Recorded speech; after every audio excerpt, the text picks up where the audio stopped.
ஆனா ரொம்ப மோசங்க. ஒரு நாய விட்டெல்லாம் பயங்கரமா கடிக்க வைக்கிறது ரொம்ப ரொம்ப மோசம். அதாவது என்ன நடந்திருக்குன்னா, நாகப்பட்டினம் மாவட்டத்தில இருக்கக்கூடிய வேதாரண்யத்தில ஒருத்தவங்க ஒரு லேடி வந்து என்ன பண்றாங்கன்னா, ஒரு தெரு வழியா நடந்து போயிட்டே இருக்காங்க. அப்ப அந்த இடத்துல இருந்து ஒரு வீட்ல ஓப்பன் கேட்ல ஒரு நாய் வந்து கபகபன்னு வெளிய ஓடி வந்து அங்க நடந்து போகக்கூடிய அந்த பெண்ண வந்து பிடிச்சு கடிக்குது. இத பார்த்துட்டு அந்த வீட்ல இருக்கக்கூடிய நபர்கள் வந்து ரியாக்ட் ஆகாம அந்த நாய் கடிக்கக்கூடிய விஷயத்த வந்து கவனிச்சு பார்த்துக்கிட்டு இருக்காங்க.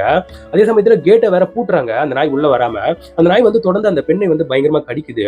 அந்த பெண்ணுடைய அம்மா வந்து அந்த பெண்ணை வந்து காப்பாத்தணும் அப்படின்ட்டு மண்ணெல்லாம் தூவி அந்த நாய் வந்து துரத்தி விடுறாங்க. பட் அந்த நாய் வந்து அவங்களோட அம்மாவையும் சேர்த்து அந்த இடத்துல வந்து கடிக்குது. பட் கடைசி வரைக்கும் அந்த நாய் வீட்டார்கள் வந்து அதை வந்து பார்த்து கொண்டே தான் இருக்காங்க. எந்த ஒரு தடுப்பையும் மேற்கொள்ள மாட்டாங்க. இதெல்லாம் பார்க்கும்போது உண்மையாவே பயங்கர கடுப்பாகுதுங்க. நாய் வளர்க்கக்கூடிய நபர்கள் வந்து போயிட்டு அதை தடுத்து நிறுத்தியிருந்தா கண்டிப்பா அந்த நாய் வந்து ரொம்ப வெறிகொண்டு அவங்களை வந்து கடிச்சிருக்காது. பட் அவங்க அப்படியே வேணுமென்ட்டு நின்று பாக்குறாங்கன்னா அது வந்து என்ன மாதிரியான ஒரு மனநிலை என்று புரிய மாட்டேங்குது. அந்த வீடியோக்கள் இப்போ நியூஸ் சேனல்லையும் சோசியல் மீடியாலும் பரவி பயங்கரமான ஒரு பகிதை வந்து கிளப்பி விட்டுட்டு இருக்கு. நாய் வளர்க்கக்கூடிய அந்த நாயுடைய சொந்தக்காரர்கள் வந்து பல சம்பவத்துல இப்போ ரீசெண்டா வந்து ஈடுபட்டு இருக்காங்க.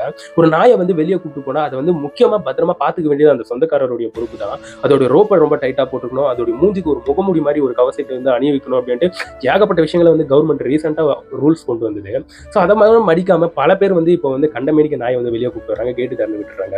அதெல்லாம் பார்க்கும்போது என்னங்கன்னு சொல்றது. இப்போ ரீசெண்டா நம்ம வந்து பல வீடியோஸை வந்து பார்த்துக்கிட்டு இருக்கோம். அதில் ரேபிஸ் வந்து நோயாளிகள் வந்து எந்த அளவுக்கு கொடூரமாக இறக்குறாங்கன்றது வந்து நம்மளுக்கே தெரியுது. நாய்க்கடி வந்து அவ்வளோ மோசமானதாக கருதப்பட்டு வந்துகிட்டு இருக்கு. அந்த மாதிரி இருக்கும்போது எப்படி அவங்க வந்து அசால்ட்டாக நாயை வந்து வெளியே விடுறாங்க, அடுத்தவங்களை கடிக்க விடுறாங்கன்றதெல்லாம் சுத்தமாக புரிய மாட்டேங்குது. கண்டிப்பா இதுல வந்து கவர்மெண்ட் ஆக்ஷன் எடுக்கணுன்றதுல வந்து மாற்றுக்கிறது கிடையாது.